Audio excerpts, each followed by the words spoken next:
Faz Boa parte dessa noite nova a sociedade todos. digital. Boa noite. Total. Bom, gente, muito obrigada a todos vocês por estarem aqui. Obrigada e boa noite a todos.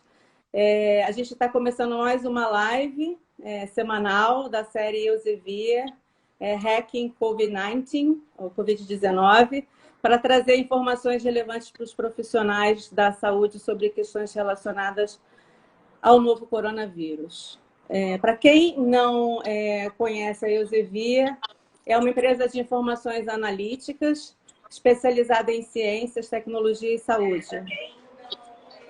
A gente está presente em praticamente todo o mundo e é uma empresa de 1500 que nasceu publicando Galileu Galilei, Júlio Verne, depois em 1800 mudou para o negócio de ciência, saúde e tecnologia e hoje ela está presente como referência de conteúdo e informação científica para universidades, hospitais e cadeia de profissionais da saúde no Brasil e no mundo todo através de plataformas. Bom, eu sou Cláudia Toledo, eu sou diretora de Clinical Solutions da Elsevier e gerente-geral da Elsevier no Brasil. E hoje a gente está recebendo o Guilherme Rabelo. O Guilherme é engenheiro formado pela Politécnica da USP. Ele atuou desde 1990 em diversos projetos no mercado de satélite, TV a cabo, internet, ajudando na implementação de soluções de business TV, operadores de TV paga, incluindo o segmento de transmissão ao vivo. Desde 2005, ele atua em medicina e saúde, desenvolvendo serviços e soluções de negócios para entrega de conteúdo multimídia e aplicativos em telemedicina. E em 2015, ele começou no Inovincor. O Inovincor, para quem não conhece, é uma iniciativa da Fundação Zerbini e do Instituto do Coração INCOR, focado em projetos de inovação em mercados médicos de saúde com parceiros estratégicos. Ele é o líder da área comercial e de inteligência de mercado do Inovincor. Ele foi membro do Comitê Executivo de Inovação do HC, da Faculdade de Medicina da USP, que é o Hospital Clínico da Faculdade, de 2017 a 2019. E em 2019 ele começou como professor do MBA de Health Tech da FIAP. E ele também é professor da disciplina de graduação de Inovação e Empreendedorismo da Faculdade de Medicina da USP. Como se não bastasse, atualmente ele também é o presidente do Conselho da Fundação de Segurança do Paciente, a FSP, que é uma organização sem fins lucrativos de pacientes, familiares e profissionais de saúde que desejam colaborar para tornar o nosso sistema de saúde mais seguro. Ele participa como palestrante convidado em vários congressos, seminários e seminários nacionais e internacionais dos mais relevantes. Se alguém tiver interesse em conhecer mais sobre o Guilherme e os artigos que ele escreve, é só clicar no perfil dele no LinkedIn, linkedin.com/in/Guilherme Rabelo, com 2 L's.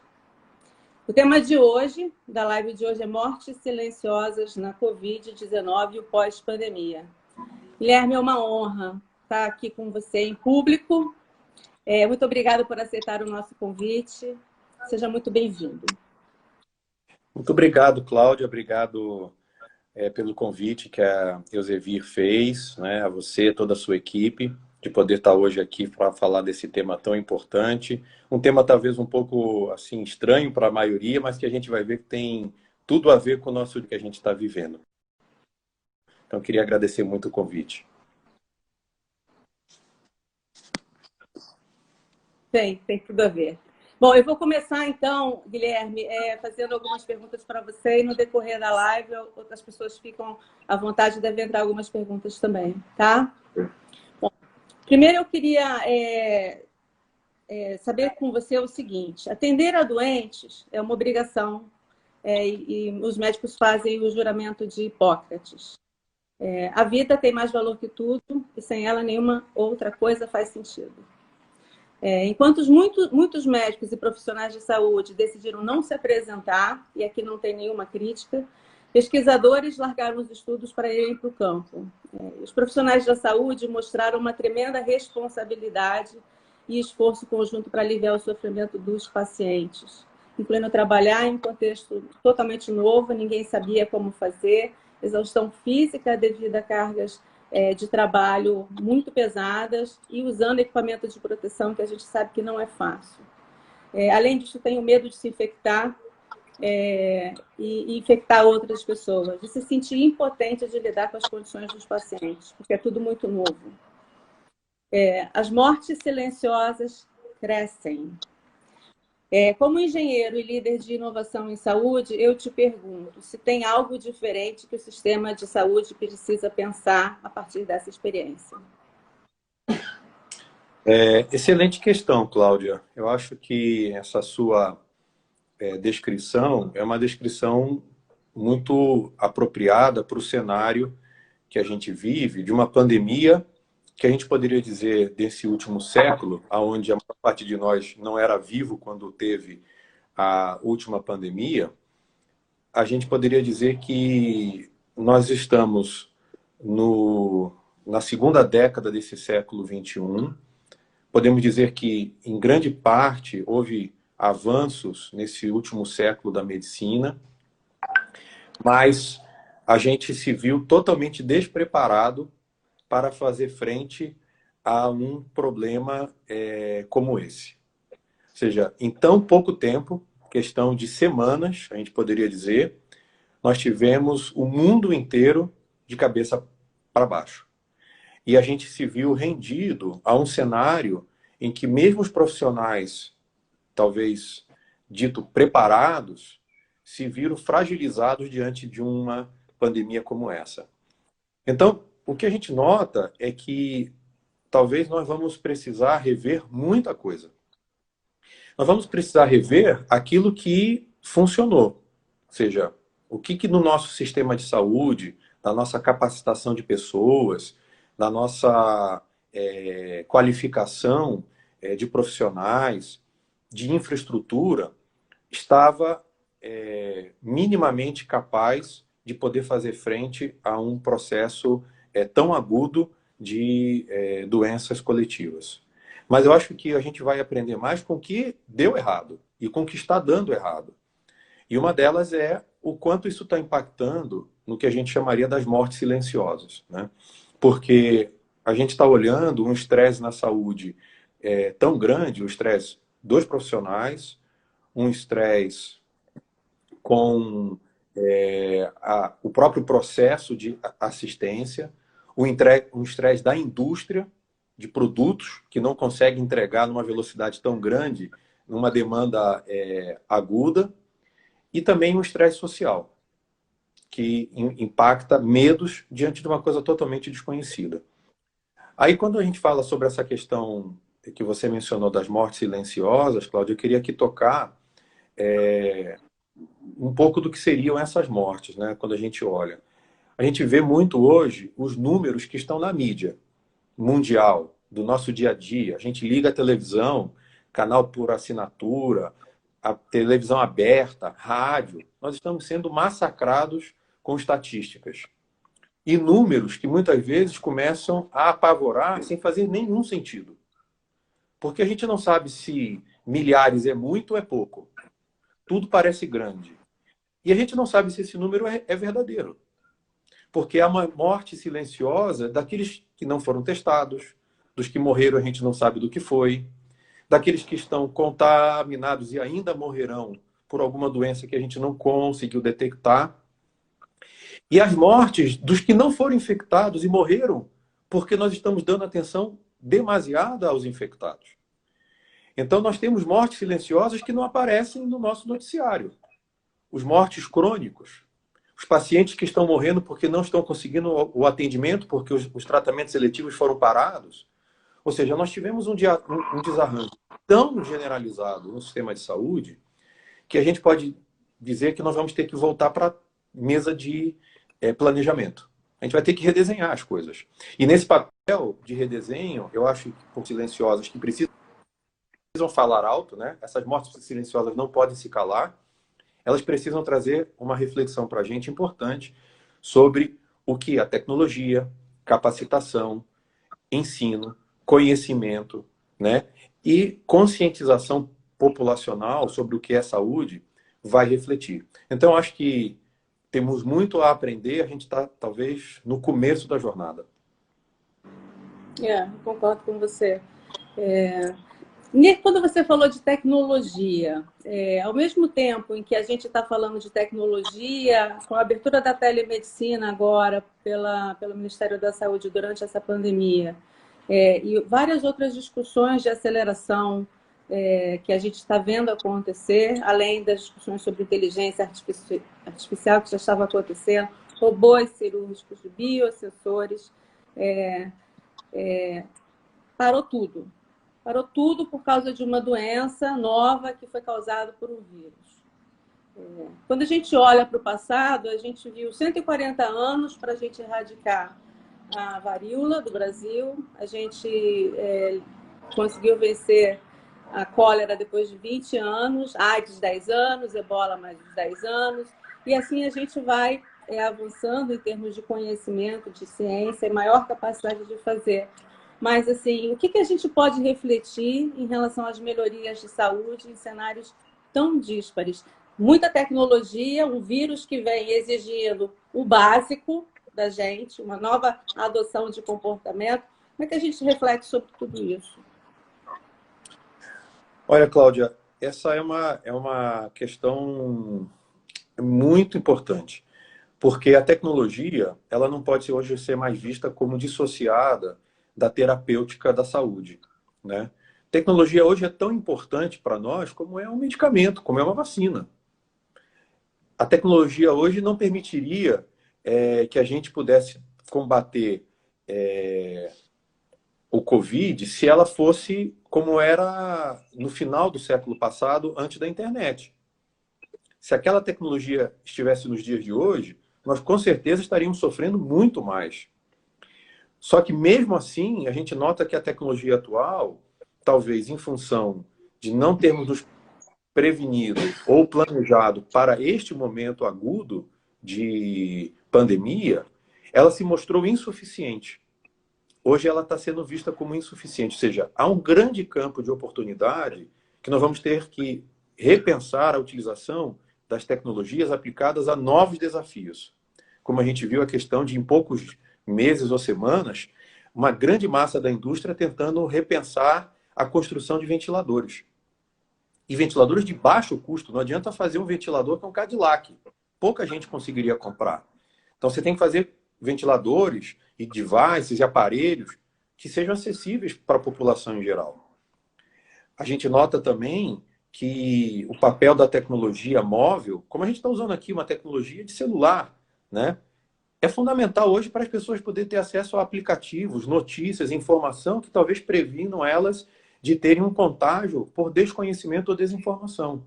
Mas será que é só isso? Ou seja, será que nós não vamos ter que avançar, por exemplo, nessa telemedicina que vai levar a saúde para dentro da casa das pessoas, já que muitos terão medo de ir ao hospital ou uma clínica num prazo curto? Então, a gente nota que há um horizonte enorme. Eu vejo com otimismo isso. Mas eu noto que isso também envolve uma grande responsabilidade das lideranças. Porque os nossos recursos são finitos. Então, nós vamos ter que saber utilizar muito de discernimento sobre aonde aplicar tecnologia, qual tecnologia e para que desafio. Isso é uma coisa que a gente vai ter que fazer a várias mãos. E a gente tem que lembrar um outro item importante. A nossa tecnologia atual vai ser substancialmente relevante na questão do garimpo das informações que nós estamos coletando nessa pandemia. Por exemplo, vocês são uma empresa que tem, tradicionalmente, contribuído com o conhecimento humano, né, científico.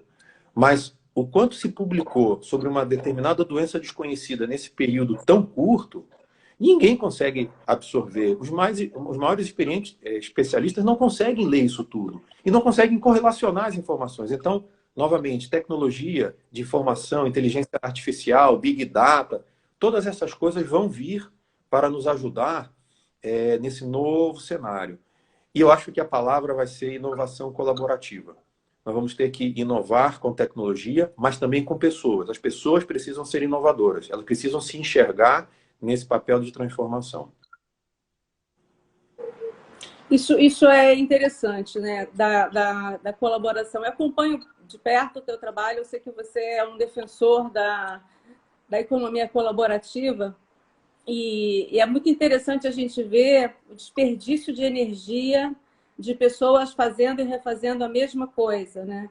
Então, tem um hospital desenvolvendo um aplicativo para telemedicina, o outro para telemedicina também, o outro para telemedicina também, e todo mundo gastando uma energia de especialistas enorme, muito dinheiro, muito tempo, enquanto que poderíamos todos estarmos trabalhando em colaboração, cada um fazendo uma parte do mecanismo na sua área de expertise, no nosso caso é informação, mas no caso de uma empresa de inteligência artificial pode ser modelos mais rápidos de raciocínio ou de lidar com os analytics. No caso de uma empresa que já trabalha com telemedicina, a expertise coletada em anos, você não precisa começar do zero, você já tem alguém que já está fazendo isso e já tem a experiência e você caminha anos-luz, né?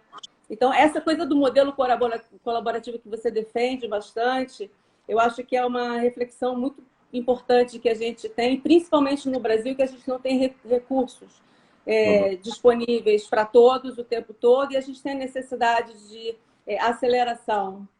Sim. Por causa do desafio do país, por causa das diferenças em todo o país e entre as regiões. A gente está vendo agora no Covid como a gente vê o Norte e o Nordeste com um cenário tão diferente, por exemplo, do Sul. São países diferentes, quase dentro do mesmo país. Certamente. Eu sou um defensor disso, eu acho que não sou o único, felizmente, mas assim, hoje a gente tem um desafio, e eu até entendo, né? Lidando com inovação, você tem a pressão do mercado, em que as empresas querem desenvolver os seus produtos e ganhar o seu share de mercado, sua participação, e isso é lícito dentro de um mercado capitalista.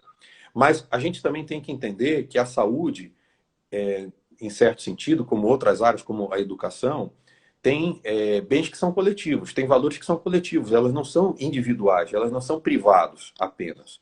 E numa situação como essa, tão premente de uma pandemia, a gente entende que talvez a boa gestão do recurso público, tanto o recurso financeiro como o recurso humano, porque também nós não somos um país de um celeiro tão grande de profissionais como outros países que você tem abundância, ou seja, nós temos aqui um recurso humano mais limitado, de alta tecnologia, em que talvez o que nós precisaríamos é pegar as melhores expertises e centrar as pessoas naquilo que elas têm como core business, como negócio.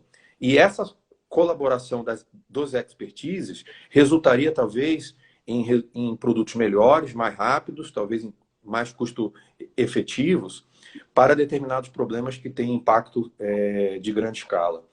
Acho que isso é uma questão de política de Estado, né, de governo, como também é uma questão de necessidade social. E é claro que depois essas experiências podem ser passadas para o mercado. Só para citar um exemplo, estou vendo que algumas perguntas estão chegando sobre a questão da telemedicina, né? Ela chegou para ficar, todo mundo já estava falando, né? Mas eu tenho acompanhado de perto essa questão das iniciativas. A questão de alguns dias atrás eu fiz um levantamento, já estavam ultrapassando mais de 100 produtos ou serviços de telemedicina diferentes no mercado. Em questão de semanas, mais de 100 empresas tentando dizer que tem um produto para oferecer, todo mundo querendo um lugar ao sol. Provavelmente, 99% desse pessoal não vai estar vivo daqui a um ano, porque não tem escala para isso, né? Então, eu acho que é interessante que a gente tenha sempre pensamentos, mas a gente precisa usar mais racionalmente os nossos recursos, eu acho. Infelizmente, eu só posso concordar com você. Tem uma pergunta aqui do Vitor Liberatori, ele fala o seguinte: nesse período que a gente está vivendo, como as tecnologias estão suportando principalmente os pacientes crônicos, visto o receio de sair de casa? Há otimismo por parte dos profissionais? Há desafios? Sim, essa é uma excelente pergunta, Vitor. Eu acho que esse talvez vai ser um ganho que vai ficar de legado da pandemia, mundialmente, não é só no Brasil. Porque nós já tínhamos como parte do sintoma de estresse da estrutura da saúde, a pandemia só veio escancarar essa situação, que era a questão da necessidade de um movimento da saúde de deshospitalizar. A gente começar a tratar o paciente crônico, o paciente preventivo em casa, no seu ambiente, e não a questão do tratamento internado. Então, a gente notou agora que nós não temos a estrutura para tratar a população inteira. Toda essa notícia dizendo, olha, vai ter um estresse, vai ter um colapso. O porquê? Porque não tem estrutura para esse tipo de atendimento. Mas as pessoas precisam ser tratadas. Paciente crônico que precisa de acompanhamento, monitoração, tem dúvida. Então, eu acho que a telemedicina, do ponto de vista de telemonitoramento, um telemonitoramento assistido, hoje já é possível, até para as camadas mais baixas da população. Porque grande parte dessa população pode, às vezes, não ter uma casa boa para morar, mas as pessoas têm pelo menos um celular, porque elas se comunicam.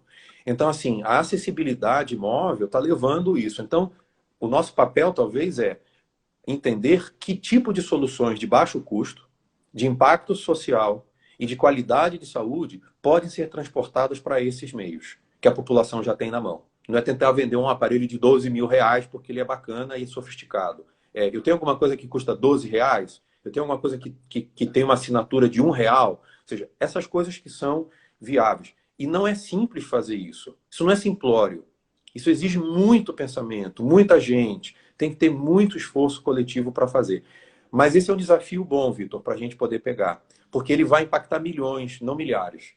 Eu acho que nesse sentido a gente tem um movimento internacional. A gente viu vários países levando essa questão do rastreamento e tal. Por quê? Porque as unidades hospitalares de excelência não serão mais o elo central da saúde coletiva. Foram até bem pouco tempo e a gente viu que elas não dão conta. Então, acho que a deshospitalização, através da tecnologia, indo para casa, eu acho que isso vai ser um movimento interessante e um movimento de grande impacto econômico no setor da saúde. Impacto nas vidas das pessoas também, né, Guilherme? Eu estava lembrando aqui, enquanto você estava falando, de uma conversa com a doutora Camila Parente, do INCOR. Ela trabalha no Marca-Passo. E ela estava dizendo um dia para a gente o impacto que tem a implantação do marca-passo na pessoa. Então, tem pessoas que, por exemplo, têm medo de ligar o forno de micro-ondas porque pode o coração parar. Quer entrar no banco, precisa pegar um cartão no banco, não entra naquela porta de correr, né? Porque tem magnetismo, tem medo do coração parar. E às vezes fica um mês esperando para ter a próxima consulta, para perguntar para o médico se ele pode entrar no banco ou não. Enquanto isso, a vida da pessoa para. A gente Ela pensa entra que no são modo de grandes, compasso. pequeno, é o dia a dia, você perde qualidade de vida no dia a dia. Que a E tecnologia esse pode vai, ajudar. sim, esse vai ser um grande incremento, Cláudia, de qualidade de vida nas pessoas a partir do momento em que elas se sentem acolhidas do ponto de vista do cuidado, né? Porque o cuidado da saúde e para as pessoas não é você ter permanentemente alguém ao seu lado, é mais você não se sentir totalmente isolado, totalmente desguarnecido, desprotegido. Então, a tecnologia ela vem não preencher um espaço, ela vem revestir um modelo assistencial. Eu acho que tecnologia não é muleta de má saúde. Não é o robô que vai ter a melhor qualidade se você não consegue ter entre pessoas. Ele vai facilitar muitos dos processos. Mas o cuidado da saúde é eminentemente um cuidado humano, que é potencializado, aumentado pela tecnologia, quando ela é bem empregada. Porque a tecnologia também é igual remédio. Errou a dose, tem efeito colateral. Então, a gente precisa saber usar a tecnologia adequadamente. Telemedicina serve para tudo? Não. Telemonitoramento para tudo? Não. Aplicativo para tudo? Não. Nada tem bala de prata nesse negócio. Não, não é assim que funciona, né? Então, eu acho que a gente tem que olhar nesse cenário novo, a tecnologia como entrando. Nós vamos ter, sim, que lidar, como você falou, da questão do paciente do marca-passo. Muitas vezes ele tem medo porque ele tem desconhecimento, ele tem desinformação sobre como ele pode levar uma vida relativamente normal. Isso vai se dar agora com a pandemia. Tem gente que vai ter medo de pegar germe, de tocar nas coisas, de abraçar pessoas, de sair de casa. Vão ter as síndromes do pânico aumentadas, né? Então, assim, como é que você lida com isso? A gente vai ver que em algum momento a tecnologia pode ser um acessório, pode ser útil nisso, né? A gente não sabe ainda tudo, porque a gente está com grande parte desses desafios com mais perguntas do que respostas, né? E até perguntas que a gente não sabe que vai ter que fazer. mas eu acredito muito que a tecnologia tem esse papel. E essa questão da telemedicina ou dessas coisas, a gente tem que entender que ela tem que chegar nos lugares mais longínquos. A gente tem que ver que ela tem que chegar, e eu acho que esse talvez é o grande desafio do bom design, né? O bom design não é porque ele é só bonito, é porque ele é funcional para a maior quantidade de pessoas. Então, assim, a solução tecnológica da medicina à distância, né, é quando você consegue encurtar ou eliminar a distância. Então, a pessoa que está no Oiapoque, no interior de um estado remoto e tal, que não tem serviço de saúde, mas tem um celular, ou seja, será que a gente consegue conceber esse tipo de atendimento? Talvez não vai ser o creme de la creme, né? O melhor dos melhores. Mas se é um serviço que, baseado no WhatsApp, ele recebe a consulta do médico, faz o negócio, ele é analfabeto funcional, não consegue escrever, mas ele consegue falar, e a inteligência artificial entende o que ele fala e traduz e faz, esse é o design que tem que ser feito. E aí você chega lá. Eu acho que isso responde a pergunta do Guimarães Norma, como a telemedicina pode ajudar em regiões distantes e na questão do receituário à distância, né?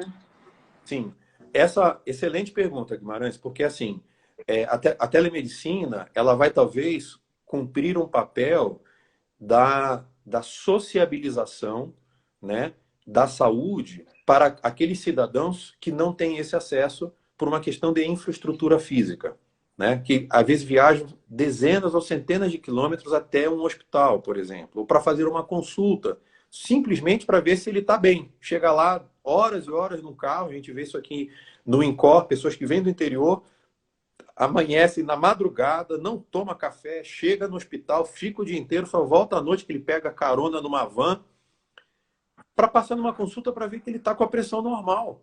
Mas ele tinha que passar, porque era assim que foi feito. Então, e por que ele não fez em casa? Né? Então, receituário, ótimo. Em algum momento o receituário deve ser implementado, eu acho que a gente tem que implementar mais, com as seguranças devidas, a gente tem tecnologia isso hoje assim feito, a gente faz transferência de recurso de dinheiro, né, com segurança nos bank online da vida. Por que não fazer um receituário? Claro que dá para fazer. Isso aí é muito mais uma questão de política e normatização do que em capacidade tecnológica. O nosso problema principal é outro, não é a tecnologia nesse momento. Mas isso vai ter que chegar na mão da pessoa. E ele tem que receber a receita eletrônica e ele poder descontar essa receita na farmácia direto. Não tem que ter papel para isso. Então, essas coisas é que trazem, né, dignidade ao cidadão que passa a ter acesso através de recursos mais escassos, mas que são viáveis para ele. Então, eu acho que a sua pergunta é super pertinente. Muito obrigado por ter feito. Guilherme, agora eu queria entrar num outro ponto que eu acho que é bastante crítico, que é sobre a situação que a gente tem no Brasil, né? A gente vê um paciente entrando no consultório, reclamando de uma dor no baço e apontando para o coração. A gente não tem conhecimento mínimo, a gente não tem noção do impacto de um antibiótico, a gente não tem cuidado com a automedicação, a gente se automedica de qualquer forma e a gente não liga para ultradosagens e interações medicamentosas, que a gente sabe que tem um impacto muito grande, inclusive no sucesso do tratamento. Quando a gente olha para uma estatística da OMS, a gente vê que 70% do total de mortes no mundo são causadas por doenças crônicas. E ainda assim, os doentes crônicos crescem aos borbotones. Apesar de todo mundo saber quais são as prevenções e as medidas corretas. Então, passadas várias epidemias, inclusive de coronavírus, essa não é a primeira, também não será a última, nós continuamos tendo as reações como se fosse a primeira vez. Tem alguma coisa para aprender com essa pandemia? Muito. Dessa vez? Muito. Eu acho que toda pandemia nos ensina. A gente está falando muito de pandemias globais, de impacto globais, porque talvez na proporção da desgraça, a gente está olhando coisas como a gripe espanhola, que é o que está no nosso horizonte histórico mais recente de um século atrás. Ninguém está falando aqui da peste bubônica, dessas outras coisas em que a gente vivia numa era das trevas em conhecimento. A gente não. A gente hoje tem abundância de informação. Aqui sem fazer uma propaganda, mas eu acho que é um reconhecimento e eu acho que é digno. Assim, empresas como a Elsevier e outras que têm preocupação com a curadoria da informação estão tentando se reinventar, você sabe bem disso, Cláudia, quando você tenta trazer significado ao conhecimento. Dar informação, conhecimento por conhecimento, não gera sabedoria prática, nem discernimento nas pessoas, né? Porque você tem uma quantidade enorme de pessoas que não conseguem aglutinar informação, fazer distinção de coisas. E também tem os analfabetos funcionais, inclusive na área da saúde. Não é que a pessoa tenha um diploma que ela é capaz de entender de todas essas coisas, porque o nosso universo se expande a uma velocidade enorme que a gente não consegue absorver. Então, qual é o papel desses atores, como vocês e tantos outros? É tentar traduzir este conhecimento em segurança. Eu vou falar um pouco da questão da segurança do paciente. Nós todos somos pacientes em algum momento. Todos nós já chegamos de um exame diagnóstico, abrimos o exame antes de ir para o médico e a gente entra lá no Dr. Google para ver aquele negócio. E tem gente que morre no terceiro link, porque alguma coisa vai levar você a ter câncer, entendeu? Porque as informações elas não são ali curadas. Então, essas coisas preocupam as pessoas. E hoje, se você for olhar pelos índices de pesquisa por Covid-19, coronavírus, assim, a grande chance que você tem é de infartar por medo, né? Então, a gente olha que talvez o papel, especialmente das mortes por doenças crônicas, por morte de doenças... A gente sabe se a Covid vai ser uma pandemia que vai se tornar crônico? Ninguém sabe. Ninguém sabe. Pode se tornar uma nova gripe, que vai levar pessoas que, depois de uma sequela, se tornam pessoas com doenças respiratórias permanentes. Ninguém sabe. O ponto é, ninguém sabe. Mas nós vamos saber em algum momento. Então, eu acho que a gente tem que, nesse pós-pandemia, fazer algumas perguntas. Os gestores, eles têm que ser mais críticos das prioridades. A vida não vai voltar para o mesmo normal. E não existe esse normal. Eu penso, é o novo normal. Não, as pessoas não vão ficar normais. Porque vai haver um descompasso entre o que você era, e o que era uma zona de conforto, e a permanente insegurança do desconhecido que está na frente. Então, nós vamos ter que aprender a lidar com uma nova, eu não diria o novo normal, uma nova realidade. Um segundo aspecto aprendizado dói. Isso é igual criança, aprendizado dói. Então, quais são os aprendizados que nós vamos tirar da dor que nós estamos sofrendo coletivamente, né? Um outro aspecto prevenir é mais barato do que remediar. É a frase popular, o ditado popular a gente não aprende. Igual você dizer, lavar a mão é mais barato do que ter que pegar, que tratar uma infecção. Mas só agora que a gente está vendo a população fazendo isso, né? E mesmo assim, às vezes fazendo mal. Mas esse vai ser um legado. Você diz assim, alta tecnologia? Não, educação. Mas a educação que está vindo de uma outra forma, né? Acho que a gente vai ter que fazer um balanço entre a nossa visão micro e macro da saúde, a micro no nosso microcosmos particular, pessoal, e o macro da nossa nova sociedade. E eu queria falar aqui uma questão, voltando ao tema das mortes silenciosas e a pós-pandemia. Nós vamos ter que lidar, até por uma questão econômica, com um novo planejamento de sustentabilidade da saúde. A gente sempre ouviu falar essa palavra da sustentabilidade, né? Mas, mais do que nunca, com toda essa montanha de dinheiro que o mundo está gastando, nós vamos precisar ser mais responsáveis no gasto. Do investimento tecnológico, do investimento de educação, do investimento na capacitação dos profissionais da saúde. E a gente vai dizer assim, do cara da UTI? Não, não. É da saúde básica mesmo, entendeu? É o investimento do carinha que vai lá na casa do pobre e tal. Esse pessoal faz muita diferença, mas você pode armar ele com mais ferramentas. Ele pode ter um melhor equipamento, uma melhor ferramenta de educação, um vídeo mais bem preparado na linguagem que o povo aprende. Ou seja, nós vamos ter que reaprender a fazer coisas que antes, na verdade, eram só casos interessantes para a gente divulgar. Talvez agora eles vão ser a saída da sustentabilidade da saúde que a gente precisa ver. não tem mágica, não tem bala de prata, esse negócio não tem bambolê. A gente vai rebolar, mas a gente vai ter que aprender a fazer isso. E, de novo, volto na questão que a gente colocou, Cláudia. Colaboração vai ser importante. Nós somos, talvez, fortes quando nos unimos. E nós somos mais fracos quando nós tentamos achar que somos os únicos que temos a solução. Acho que já deu para ver que ninguém tem a solução sozinho. Então, vai ser muito bom a gente ver esse pós-pandemia. Aí é onde a gente vai notar quem aprendeu a verdadeira lição.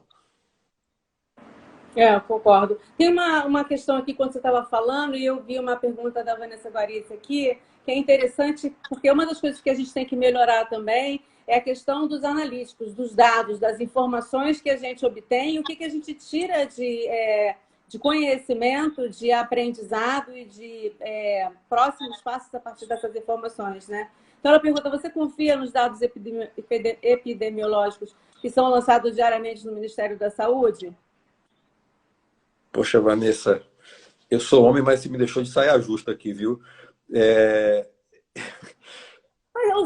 Os dados precisam sempre Eu vou ser te dizer, tratados com carinho e melhorados. eu entendi a pergunta. É assim, eu acredito que os dados que o Ministério da Saúde reportam são os dados relatados a eles. Agora, se esses dados refletem a realidade da pandemia, não refletem. Todos nós já estamos vendo, até pelos que estão na linha de frente do cuidado, de que nós temos, até por uma carência nossa estrutural, de falta de teste para os pacientes, para a população, de falta de coordenação em vários ambientes municipais, estaduais, em alguns estados, de que nós temos potencialmente um número muito maior de pessoas contaminadas assintomáticas do que a gente está falando, né? Talvez muito mais mortes aconteceram em função da Covid que a gente não sabe porque não foram testados. Não deu tempo, a pessoa já foi enterrada, né? E assim vai, a vida toca, né? Então, os dados são confiáveis? Eu diria assim, eles são confiáveis tanto quanto as pessoas que depositam os dados lá. Mas eles são dados que refletem a realidade? Certamente não refletem. Que é mais uma das coisas que a gente tem que começar a olhar com mais atenção e carinho, né? Não se toma qualquer decisão de qualquer forma, esperar que você vai ter... Quem toma uma decisão de qualquer forma vai ter qualquer resultado. E aí volta-se naquele máximo, né? Um grande pensador da era digital aí do século passado na mudança disse que sem dados nós somos pessoas com opiniões. Então... Exato. Eu sou suspeita, porque eu sou totalmente favorável a isso. E aí, aproveitando aqui essa conversa sobre esses panoramas de mudança, a Tamis Freitas, ela pergunta se, considerando a resistência cultural que a gente tem, existe possibilidade, uma visão de mudança no curto prazo? Boa pergunta, obrigado, né? Obrigado, Tamis. Não, excelente pergunta. A resposta minha para você, aí, minha opinião, sim e depende. Sim, existe uma mudança de curto prazo? Sim. As mudanças que impactam a rotina das pessoas. Ou seja, todos nós já vimos função, por exemplo, do isolamento social. Todos nós já estamos sofrendo com o isolamento social. Então, sim, nós já estamos tendo mudanças. Estamos tendo mudanças de hábitos. Lavar a mão, usar máscara e tal, álcool gel, ok. Mas nós vamos ter isso de modo perene? Não sei. Vai depender muito de quanto a gente perpetua a impressão nas pessoas da necessidade de cultivarem essas mudanças que estão vindo, né? São os hábitos. E hábito é uma coisa difícil de mudar, né? Hábitos são difíceis. Então, eu enxergo uma oportunidade, mas a resistência cultural, ela é vencida pela regularidade. Quanto mais a gente ensinar, água mole em pedra dura, o ditado já diz, né? Tanto bate até que fura. Então, se a gente perpetuar esse tipo de educação cultural das pessoas do bem, talvez isso, além de um tempo, depois de um tempo, isso se torna conhecimento adquirido, né? Depois eu vou pegar um gancho nessa pergunta da Tamires, se a gente tiver tempo ainda, para te fazer uma pergunta sobre isso. O Nunes, 2001-02, ele pergunta: estamos diante de desafios da nova gestão de saúde populacional. Entretanto, há um impacto enorme do coronavírus. Coronavírus vencendo. Tríplice hélice, Gov, empresa, universidade, não deveriam fazer piloto e demonstrar resultados? Essa é uma boa discussão. Ótima, excelente, Nunes. Sim, gestão de saúde populacional é um tema que me apaixona. Eu acho que ele é um tema extremamente pertinente quando a gente está lidando com casos como esse de pandemia, onde você tem impacto populacional, não é impacto de segmento de população, né? Os hipertensos ou os diabéticos, não, você tem impacto em todo mundo. Então, é claro que governo, empresa e universidade devem trabalhar juntos. E estão trabalhando. Nós estamos fazendo muita coisa juntos. Várias iniciativas estão sendo feitas através desse trabalho. Mesmo lá no INCOR, no HC aqui de São Paulo, em outros lugares, a gente nota que essa questão colaborativa está acontecendo. O problema é que quando você faz isso de uma forma aguda, nem sempre os desenhos dessas parcerias são as mais efetivas, porque você está apagando incêndio, né? Então, a gente não sabe se às vezes os resultados vão ser duradouros. Então, a gente tem que avaliar aqueles trabalhos, né, os esforços que estão sendo feitos, o quanto eles vão reduzir o dano ou vão se mostrar resultados válidos de você escalonar, replicar. Alguns deles vão se mostrar totalmente ineficazes, né? Então, a gente vai ter que avaliar, mas eu acho que pelo menos a colaboração está acontecendo, Cláudia. A gente está vendo isso em várias frentes. Um caso é vocês Cada mesmos, vez né? Vocês mais. estão participando com vários, né? Eu acho que várias entidades públicas, privadas, acesso à informação, empresas estão dando acesso. Então, eu acho que isso está acontecendo, mas o tempo é que vai nos dizer qual desses foram os mais efetivos e que merecem, talvez, continuarem. Eu vou aproveitar que o Nunes fez uma outra pergunta para a gente engatar na pergunta dele, que é: você não acha que tem diagnosticado demais? Assim, há muitos diagnósticos e tratamos pouco o problema? Claro, claro. Isso é igual técnico de futebol, amigo. Todo brasileiro é um, né? Então, todo mundo dá pitaco. A gente diagnostica, diz, escala. Agora, entrar em campo é outra coisa. Eu até outro dia, numa conferência, falei a mesma coisa. Treino é treino, jogo é jogo. Entendeu? Treino é treino, jogo é jogo. Treinar é ótimo. Agora tem que entrar em campo. Então, tratar o problema, meter a mão na massa, isso não é para teórico, amigo. Você tem que fazer e vai errar, né? Então, é bonito no paper, mas na hora que você leva para a prática, a teoria é diferente. E essa é a realidade. Você tem que fazer e retroalimentar o processo e dizer aonde a gente errou, por que a gente errou, ou aonde que a gente não estava percebendo elementos que impactavam, que a gente achou que eram constantes e são variáveis. Então, esse é o processo da inovação, do descobrimento permanente. Mas diagnóstico em excesso e tratamento de menos, eu acho que é erro terapêutico. Tem uma pergunta agora aqui da Laís HJ. Desde o século XVIII, sabemos que lavar as mãos é essencial. Ignaz Semmelweis, Florence Nightingale, Alexandre Adler.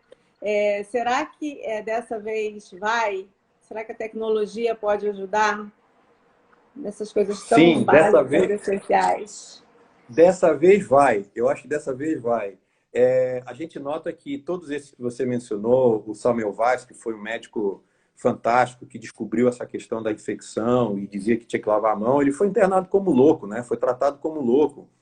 Porque dizia, onde já se viu, coisa invisível que contamina.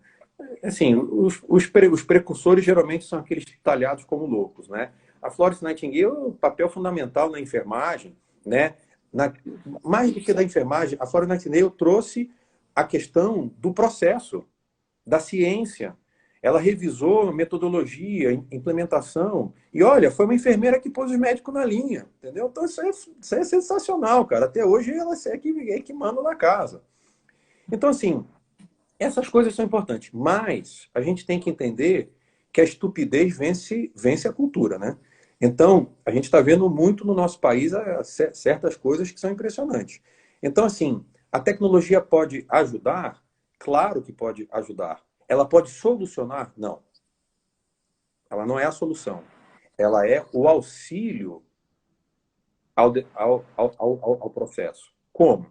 Por exemplo, hoje nós temos capacidade de instruir as pessoas através de métodos visuais que a gente não tinha antes. Então, é muito mais fácil você aprender a lavar a mão vendo um vídeo do que você lendo um livro. É isso. E como disse a máxima, uma imagem vale mais do que 1000 palavras. Então, como é que nós estamos ensinando? Eu acho que esse é o aspecto. Nós estamos reinventando o aprendizado, porque se a gente melhorar a nossa linguagem de ensinar, a retenção do saber talvez fique mais duradoura. Eu acho que talvez esse vai ser um processo, por exemplo, como uma questão de lavar as mãos. Se as pessoas entenderem como é, veem e repetem, até o analfabeto faz. Exatamente. A educação aqui é fundamental. Tem uma outra pergunta aqui, Guilherme, da Forte Soluções. Há um estudo da UFRJ apontando para o agravamento de doenças mentais. De macro de meados de março a meados de abril, depressão diagnosticada de 4% a 8% e transtornos de ansiedade de 8,7% para 15%. Outro estudo aponta queda brusca e desassistência a doentes crônicos, que é exatamente o que você estava falando um pouco antes, né, dos eletivos. Outro estudo pergunta: há alguma mensuração confiável, minimamente confiável, aferindo essas informações? Tem algum monitor ou iniciativa sendo desenvolvido nesse mundo de meu Deus? Olha, esse é um outro ponto muito interessante. Eu estava lendo um artigo ontem, inclusive, aí para preparação para essa nossa dinâmica, fala sobre as síndromes pós-traumática que nós teremos da pandemia, né? Do qual, por exemplo, vai ter um aumento de fobias de sair de casa. As pessoas estão ficando tanto tempo trancadas em casa, elas ficam confortáveis e as notícias do medo que você vai pegar um bicho que você não enxerga, que as pessoas talvez uma parcela delas vão ficar com medo de sair de casa. E agora é tão fácil que você compra tudo pela internet, né? Então, para que eu vou sair? Vem tudo na porta, né, de casa.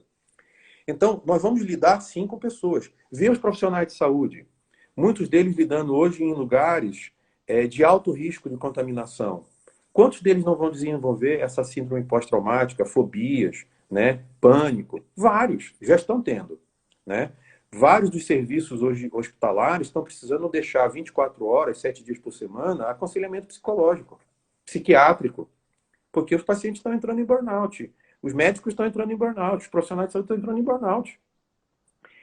E aquele medo que você tem, que você é um profissional de saúde, você vai para a linha de frente e volta do hospital sem saber como é que você vai chegar em casa. Se você vai dormir com a pessoa, se você tem que se desinfectar, tirar a roupa, de paramentar. Ou seja, essas neuras chegaram para ficar, né?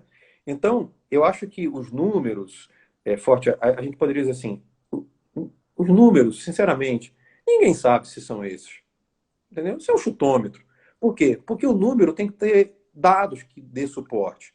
E o dado é a amostragem. Então, eu acho que quanto melhor as amostragens forem, tanto melhor serão esses indicadores. Eu acho que a gente vai ter esses números talvez filtrados, balizados, um pouco mais à frente. Mas se ele é 8% ou 15%, já é muita coisa. Já é muita coisa.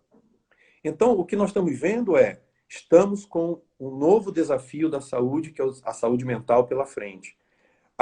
A pandemia da Covid não afeta apenas o físico.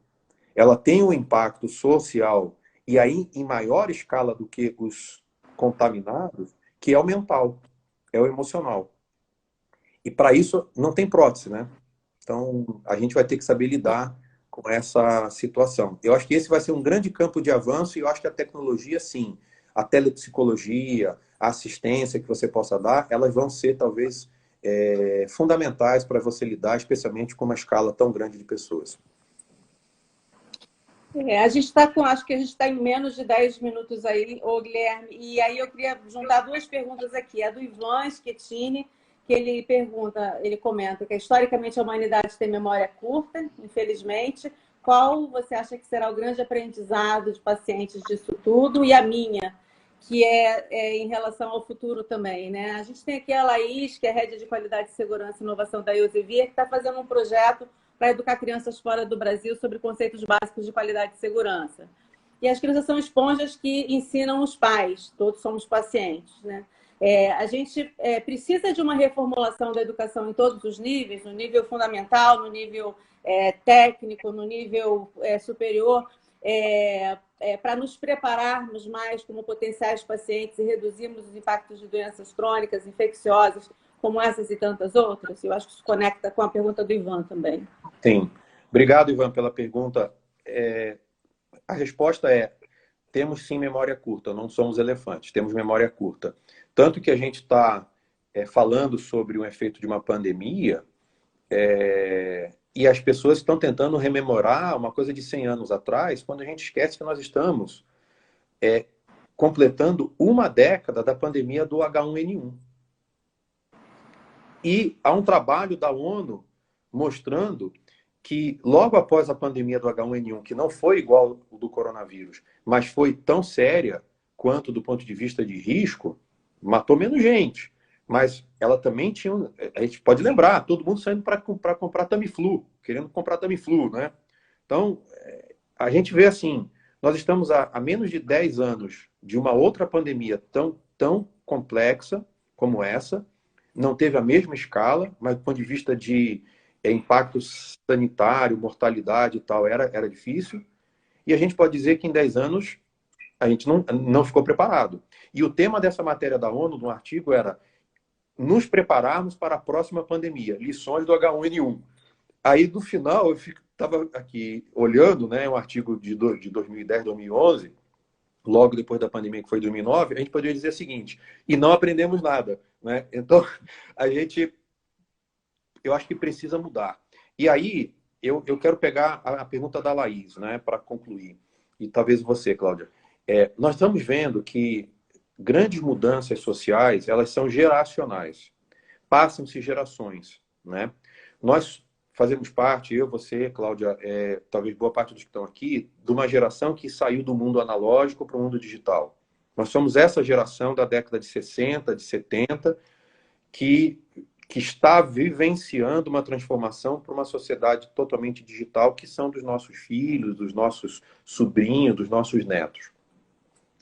Eles já estão numa outra pegada de aprendizado, de questionamento, de acesso à informação, e eles querem aprender rápido. Vai dar um livro para ele, ver se ele não vai entrar no YouTube para ver se ele acha uma coisa que em 2 minutos ensina para ele a mesma coisa que ele teria que ficar 3 dias lendo. É isso. Então, Laís, o nosso processo de aprendizado para a nova geração quanto à questão da saúde e segurança do paciente vem na escola. Vem quando eles entendem que a qualidade de vida deles para frente é tão importante quanto matemática, como português, como idiomas, ciência e por aí vai, né? Então, isso é conhecimento de existência, né? De qualidade como cidadão, como pessoa. Isso não é simplesmente um luxo, isso é uma necessidade. Então, eu acho que a gente precisa, sim, repensar essas questões do ponto de vista da educação social. A gente precisa ressignificar o linguajar do ensino que a gente tem que dar, muito menos de transferir informação, mas a gente dar conhecimento e sabedoria, traduzir aquilo.